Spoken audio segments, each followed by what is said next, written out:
6 horas 27 minutos, 10 grados 6, la temperatura en una tarde ideal para que no te despegues de la televisión pública. ¿Por qué? Porque el informe del Negrito sobre las casas de madera no tiene desperdicio. Yo quiero una Negri. Está como para estar en una casita de madera total. Sí, qué lindo, sí, comiendo cosas ricas, qué lindo. Bueno, yo pienso en comida porque desde que dejé de fumar, yo todo el tiempo pienso en comida. Y se le pregunta, dice, ¿cuánto hace que dejaste de fumar? 8 kilos. Sí, algo así. Martín ya tiene descubrimientos de la NASA. Vas a darte cuenta como desde la NASA pueden descubrir cosas maravillosas o taradeces impresionantes. Así que no te lo pierdas.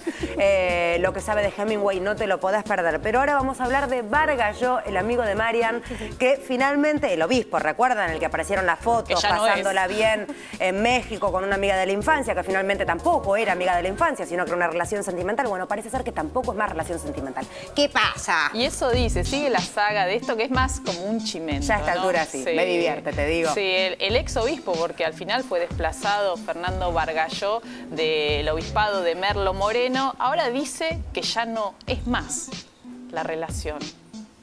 Que ya no está más de novio con ella. No, que ya no. Pero si dejó de ser obispo. Entre el amor y la fe, finalmente terminó prevaleciendo la fe. Pero puede tener fe en el amor. Puede tener fe en el amor. Yo creo que igual hay que insistir en esto, ¿no? Que tanto ruido hizo... Él está esperando que el Vaticano le diga su nuevo destino, está en una especie de reclusión espiritual. ¿Dónde estará? En penitencia, dicen. Ahora, tanto escándalo, ¿no? Con esas fotos donde se lo veía con esta señora en una playa de un exclusivo resort ahí en Puerto Vallarta, en México. Y, sin embargo, las fotos del nuncio apostólico en Paraguay visitando al presidente designado tras el golpe institucional que sufrió el país vecino, ¿no? Y que fue destituido Lugo, no generaron tanto ruido, no generaron nada de ruido, y menos acá en Argentina. Y esto lo recordaban curas de Opción por los Pobres, justamente, diciendo cómo esas fotos generan escándalo y las fotos de la jerarquía católica avalando movimientos destituyentes en nuestro continente no generan ruido, y es así, no generan ruido. Esas fotos no generan ruido. Vamos ahora a hablar de Ernest Hemingway, un día como hoy, pero del año 1961. Se quitaba la vida, Osvaldo, ¿es así? Sí, es un caso interesante, ¿no?, de suicidio, porque se suicidó con alegría. Dijo, como no puedo ni escribir ni amar, la vida no tiene sentido. Y conociendo la biografía de Hemingway, esto tiene una contundencia absoluta. Un gran amador, en el sentido del verbo amar, y un gran escritor, y alguien que, como muy pocos, vinculó la escritura con el propio cuerpo, es decir, con su desbordante actividad. Esto lo ve muy claramente Woody Allen en Medianoche en París, con el personaje que presenta, un personaje que uno a lo mejor podría pensar, bueno, es un bruto, es un tanque, es un hombre que le gustaba cazar, que le gustaba tener un contacto con la naturaleza muy, muy fuerte. Y esto se ve en su escritura, en los cuentos, que son relatos extraordinarios, pero también se ve en su observación, por ejemplo, en una novela como París era una fiesta, por ejemplo. Ahí se ve claramente ese vínculo que hay entre la escritura y el cuerpo, que en el caso de él, o en un cuento como Las nieves del Kilimanjaro, es bastante preciso. Se suicidó, yo decía, con cierta felicidad, pero abarcó con su literatura, recortó con su literatura una manera de construir la figura del intelectual. ¿Qué es la figura del intelectual? Supónganse, Jorge Luis Borges, una vasta y compleja literatura, una biblioteca pura cabeza. Hemingway, lo opuesto, exactamente lo opuesto. La otra figura del intelectual, un hombre comprometido con su tiempo, aun cuando sus opiniones no siempre fueron las de otros, ¿no es cierto? Un hombre que disfrutaba con las corridas de toros, como ven en esas imágenes. Un hombre que vivía a plena su vida, un hombre que tenía, decirlo, lo digo porque están las biografías de él, varias mujeres, que salía a cazar con su escritura, con su cuadernito y su lapicera. Es decir, eso de vincular la vida, la propia existencia, con el campo intelectual, bueno, un ejemplo es Hemingway. La figura del intelectual que construyó es esa. Y París era una fiesta, retrata ese París de 1920, donde confluían en un momento las vanguardias y los grandes intelectuales.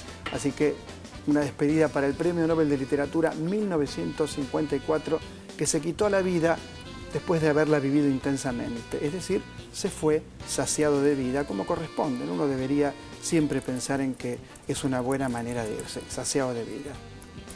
Vamos ahora a hablar de un emprendimiento, hablando de vida, qué mayor vida que el construir, el armar, el proyectar. Y este es el caso de la gente de Concordia, en Entre Ríos, Negrito. Mirá, una casa de estas cuesta 2.000 pesos el metro cuadrado, comparado con los costos habituales de construcción. Sí, suena regalo, o sea, si uno lo compara, suena regalo absoluto. Un metro cúbico de madera fija 1 tonelada de dióxido de carbono que de otra manera se iría a la atmósfera. Mirá, son, por un lado, benefactoras de la humanidad y por el otro, abaratan muchísimo los costos de construcción. Pero siempre nos muestran como ejemplo los países del norte, los países centrales. En los Estados Unidos y Canadá se construyen entre 1,5 millones y 2 millones de casas de madera por año. Y el 80% de la población canadiense, escandinava, japonesa, vive en casas de madera. Bueno, que uno asocia este tipo de casas en realidad con lugares de fin de semana muy precarios. Y vos me estás mencionando lugares... Sí, pero digamos, los argentinos no tenemos como hábito este tipo de construcción. Y tenemos las maderas adecuadas. Tenemos el pino y tenemos el eucaliptus, que son las maderas idóneas para este tipo de construcción. Pero porque además uno lo asocia a una construcción precaria y en realidad es un prejuicio. Para nada. Son muy buenas construcciones. Para nada. Vamos a verlo, lo que trajiste, sí, dale, claro. El informe de Negrito Vázquez, las casas de madera.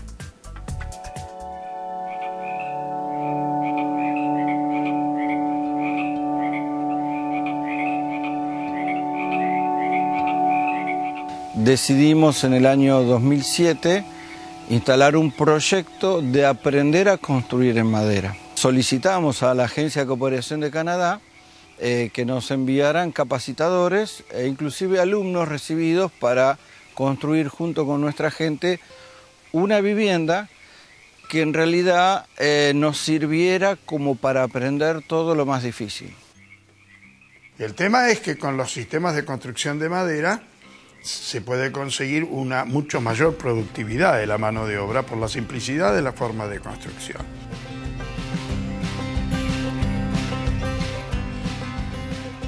El principio de construcción de estas viviendas es el mismo que en los países de Norteamérica, como Estados Unidos o Canadá.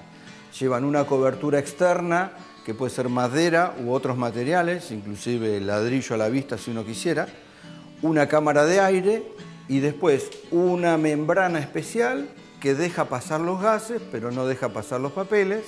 Son productos que se consiguen en el mercado nacional. Desde el punto de vista ambiental, empecemos por lo ambiental. Para producir cemento se utiliza petróleo, energía. Son energía intensivas. Lo mismo que para producir aluminio, que también es una parte de la construcción de cemento. Entonces, eso produce emisiones enormes de dióxido de carbono a la atmósfera.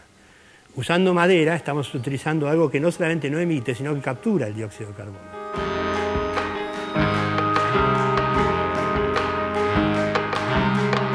El tema de la demanda de energía. Ese es un punto, el mejoramiento de la parte acústica.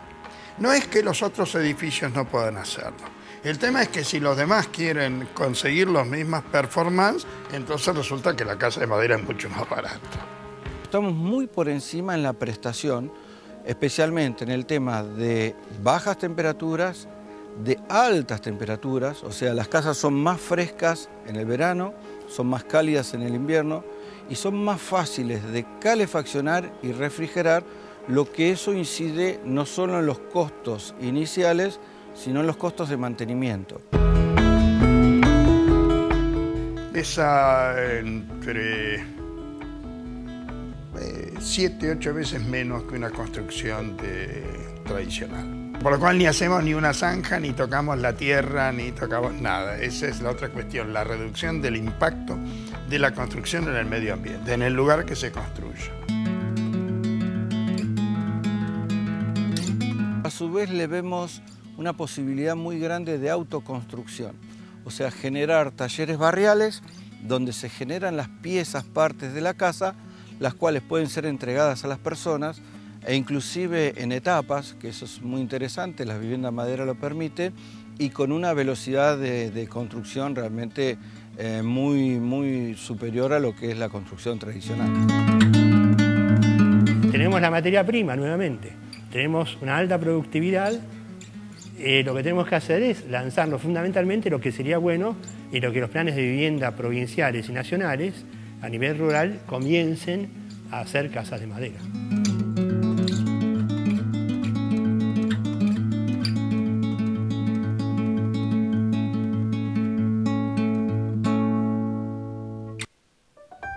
Bueno, divino emprendimiento, felicitaciones a toda la gente que trabaja en este emprendimiento y además decíamos es un espacio motivador, ¿no? Sí, claro, tiene un valor agregado. Para la pareja la cabaña es como que Pero no. ¿y por qué tiene un valor agregado la cabaña? Porque remite al nido, a la Sí, cuestión de la hay como- intimidad. Perdón, y el hormigón armado No, no es remite al frío, nido. lejano, ausente. En cambio, la madera es presente, Y la viva. carpa de un... La carpa de- también, la carpa guarda con la carpa, sí. Al lado sí, del sí, cómo no, arbolito, el cómo no. laguito. Digo, ¿También? también, por eso. Yo igual no te veo a vos en una carpa, te digo honestamente. No. No sé por qué, No. pero yo, si te tengo que imaginar en un contexto, no es No en es una en una carpa. carpa, claro. ¿Ok? Bueno, pero seguí con lo que estabas Sí, diciendo. seguimos, dale. Tienen la capacidad térmica de estas casas de madera es equivalente a la de una pared de 20 centímetros de ladrillo, Y que es la que te gusta a vos. Pero en verano sería el Sabes más o menos infierno. 20. Levantan En temperatura. verano sería el infierno, entonces. No, es Querido, buen aislante. Porque en verano es fresco y en Ay, invierno Dios. es cálido, eso es lo que te estaba diciendo. Pago un informe y no lo ves, Quiroga. No lo vi, lo miraba Acá atentamente. ves, tienen mejor acústica, son más frescas Claro. en verano y más cálidas en invierno. Y la acústica favorece Y la incluso... acústica es muy importante Claro, también. ¿ves? ¿Para qué? Ahí está mejor. Para Ahí está. todo, en la vida hay que tener Eso buena supera, acústica. claro, eso supera entonces la prestación de la casa que vos decías de hormigón. No todo es ver y hablar, también eso hay que escuchar, Quiroga. Es el programa forestal del INTA y esto funciona en Concordia, Entre Ríos, para toda la gente que quiere investigar un poquito allí a Sí, través de señora. la red y poder chusmear las casas que hay, las realizaciones modelos. que se pueden hacer. Exacto, está buenísimo, la verdad, felicitaciones, Negri, Muchas muy gracias, lindo. señora, muchas Muy, gracias. pero muy lindo. ¿Con qué vamos ahora? Ay, la NASA. No, déjalo, te chusea todo. Ahora vas a ver, la NASA, Osvaldo, escucha, la NASA puede realizar hallazgos maravillosos y realizar hallazgos ridículos. Vas a ver por qué lo digo, Martín te lo cuenta. Bueno, vamos por el maravilloso, Dale. de acuerdo a Jauregui. No, para mí también, yo coincido, es Claro, maravilloso. descubren que en el Ártico, debajo del hielo, creció un bosque. Vos me decís, pero es imposible que crezca un... Bueno, ¿qué pasó? Es sencillo. Ustedes saben claramente que el problema del calentamiento global tiene que ver con que en el Polo Sur y en el Polo Norte las capas de ozono están siendo, se debilitan justamente porque el efecto invernadero hace que los rayos UV allí sean más intensos y esto causa un problema en la temperatura del globo. Parece ser que este calentamiento global hizo bajar la capa de hielo, permitió que el sol entre más hacia esta zona donde el verde está debajo del agua y claro, al tener sol, ¿qué pasa con la planta? Crece. Crece. Y creció de un tamaño, mira, ¿ves? Ahí tenés, normal. Mira, ahí tenés. Y el bloom, Si esto lo ves en la pileta, decís la tenés toda roñosa. Te lo ve la gente de la NASA y te dice, me creció un bosque. Este es el bosque Es el famoso bosque. de la NASA. Bueno, dicen que lo que están estudiando ahora es qué pasará, porque todos sabemos que el ser de los vegetales durante el día consumen dióxido de carbono y sacan oxígeno y por la noche hacen lo contrario. ¿Qué pasa ahí ¿Qué pasa? si hay una liberación masiva de dióxido de carbono? Esto es lo que están investigando en este momento. Es muy interesante como noticia del mundo científico. Ahora, por otro lado, y esta es la parte que yo digo, todo esto lo puedes borrar de un plumazo cuando salís a decir que en Mercurio descubrieron la cara de Mickey Mouse, ¿no? Los mismos científicos. Lo mismo, la NASA. La NASA. La NASA. La NASA Yo no te sé si, dice. a ver, si, viste como dice la gente, si la cámara me toma. Ahí tenés, mira. Se Pero si es pasaron. Mickey. Es Mickey, boludo. Tienen razón. Pero ¿qué importa si No, la yo cara te de digo, Mickey Mouse? esto lo descubrió la gente del turno noche de la NASA, que estaba emboladísima, y salieron afuera. Sí, a pleno. Andaban por Uruguay. Y volvieron y dijeron, uy, se ve Mickey. Pasaron por un Artigas, diría un amigo. Y ahí está, mirá. La cabeza, que sería el círculo mayor, ocupa 105 kilómetros de diámetro. Epa. Y está coronado por 2 impactos de meteoro. Ahí lo tenés, se hicieron el gráfico y todo. Me quiero- Déjate de joder. Los mismos señores que dijeron esta cosa impresionante. Te pido, por favor, te lo pido por Jesucristo. No digas ni mu Quiroga de esta porque son dos maneras, son dos caras de la moneda. Claro, Quiroga. es ver cómo gente seria y prestigiosa, en teoría, puede también borrar la carrera de un plumazo, como bien lo dijo Martín. Exacto. ¿No? Sí, sí, sí. ¿O vos viste a Mickey ahí claramente? Vi a Mickey claramente. Bueno, las dos caras de una moneda, Federica. Después quiero que hablemos del yerma, hablando de borrar de plumazos o no plumazos. Cuando vos quieras. Ok, Cuando dale, vos quieras. También hay fantástico. temas serios en el programa. Por eso, justamente, hablando de las dos caras, ¿no?, de un mismo programa. Exacto. Qué suerte que estás acá. En el bloque que viene estamos hablando de los nuevos resultados del censo, ¿eh? No te lo pierdas, porque hay nuevos tipos de familia. No estamos solos. ¿Vos creías que eras la única? No, hay un montón, mi amor, ya venimos.